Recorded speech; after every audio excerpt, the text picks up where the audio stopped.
बदल जाओ वक्त के साथ या फिर वक्त बदलना सीखो, मजबूरियों को मत कोसो, हर हाल में चलना सीखो। नमस्कार, नेक्स्ट आईएएस में आपका स्वागत है और इस वीडियो में हम द हिंदू, इंडियन एक्सप्रेस और पीआईबी की प्रमुख सुर्खियों को कवर करेंगे। आज की हमारी पहली खबर संबंधित है न्यायाधीश को हटाने की प्रक्रिया से, क्योंकि केंद्र सरकार आगामी मॉनसून सत्र में इलाहाबाद उच्च न्यायालय के न्यायमूर्ति यशवंत वर्मा के खिलाफ महाभियोग प्रस्ताव लाने की योजना बना रही है। आपको बता दें कि यह प्रस्ताव न्यायमूर्ति वर्मा पर उनके आवास पर आग लगने के बाद मिली बेहिसाबी नकदी के लिए अभियोग लगाने वाली समिति की रिपोर्ट के बाद आया है। अगर हम संवैधानिक प्रावधानों की बात करें तो अनुच्छेद 124 और 217 राष्ट्रपति को संसद के दोनों सदनों में विशेष बहुमत के बाद सिद्ध दुर्व्यवहार या अक्षमता के लिए सुप्रीम कोर्ट या हाई कोर्ट के न्यायाधीश को हटाने की अनुमति देते हैं। संविधान सिद्ध दुर्व्यवहार या अक्षमता को परिभाषित नहीं करता है, लेकिन सुप्रीम कोर्ट दुर्व्यवहार की व्याख्या जानबूझकर किए गए कदाचार, भ्रष्टाचार, ईमानदारी की कमी या नैतिक गलत काम के रूप में करता है,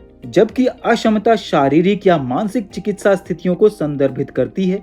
अगर हम प्रक्रिया की बात करें तो न्यायाधीश अधिनियम 1968 के अनुसार निष्कासन प्रस्ताव पर कम से कम 50 राज्यसभा और 100 लोकसभा सदस्यों के हस्ताक्षर होने चाहिए। प्रस्ताव को सभापति या अध्यक्ष द्वारा स्वीकार या अस्वीकार किया जा सकता है। यदि स्वीकार किया जाता है तो न्यायाधीशों और एक न्यायविद की 3 सदस्यीय समिति जांच करती है। यदि न्यायाधीश को दोष मुक्त कर दिया जाता है तो प्रस्ताव समाप्त हो जाता है, लेकिन यदि दोषी पाया जाता है तो संसद को विशेष बहुमत से निष्कासन प्रस्ताव पारित करना होगा। अगली खबर संबंधित है राजस्व खुफिया निदेशालय से, क्योंकि केंद्रीय वित्त एवं कॉर्पोरेट मामलों की मंत्री निर्मला सीतारमण ने नई दिल्ली में राजस्व खुफिया निदेशालय के मुख्यालय के नए भवन का उद्घाटन किया है। आपको बता दें कि राजस्व खुफिया निदेशालय भारत की सर्वोच्च तस्करी विरोधी एजेंसी है, जो केंद्रीय अप्रत्यक्ष कर एवं सीमा शुल्क बोर्ड के अधीन काम करती है। इसकी स्थापना दिसंबर 1957 में तस्करी से संबंधित सूचनाओं को एकत्र करने और उनका विश्लेषण करने तथा पूरे भारत में तस्करी विरोधी प्रयासों के समन्वय पर विशेष रूप से ध्यान केंद्रित करने के लिए की गई थी। अगली खबर आधारित है ध्रुवीय अनुसंधान पोत पर, क्योंकि भारत और नॉर्वे ने ध्रुवीय अनुसंधान पोत को संयुक्त रूप से बनाने के लिए ओस्लो में एक समझौता ज्ञापन पर हस्ताक्षर किए हैं। ध्रुवीय अनुसंधान पोत एक जहाज है जो ध्रुवीय क्षेत्रों में अनुसंधान के लिए एक मंच प्रदान करता है। यह वैज्ञानिकों को महासागर क्षेत्र में अनुसंधान करने में भी मदद कर सकता है। आपको बता दें कि यह नवीनतम वैज्ञानिक उपकरणों से सुसज्जित होगा, जिससे शोधकर्ता राष्ट्रीय ध्रुवीय और महासागर अनुसंधान केंद्र के तहत महासागरों की गहराई का पता लगाने और समुद्री पारिस्थितिकी तंत्र का अध्ययन करने में सक्षम होंगे।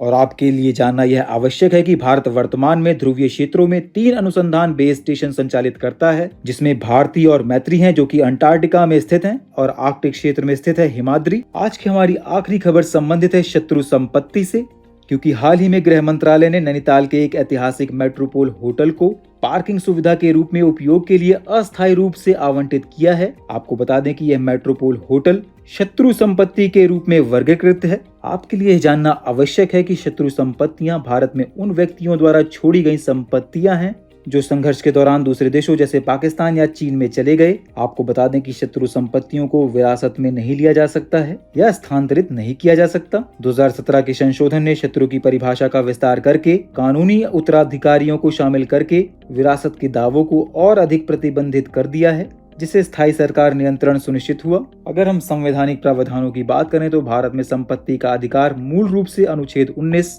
और 31 के तहत एक मौलिक अधिकार था, जो नागरिकों को संपत्ति अर्जित करने, रखने और निपटाने की अनुमति देता था। लेकिन 1978 में 44वें संशोधन ने इसे मौलिक अधिकारों से हटा दिया, लेकिन अनुच्छेद 300A के तहत इसे संवैधानिक अधिकार के रूप में फिर से स्थापित किया गया, जो कानूनी अधिकार के बिना संपत्ति से वंचित होने से रोकता है। तो दोस्तों, आज के लिए इतना ही। सुनने के लिए धन्यवाद।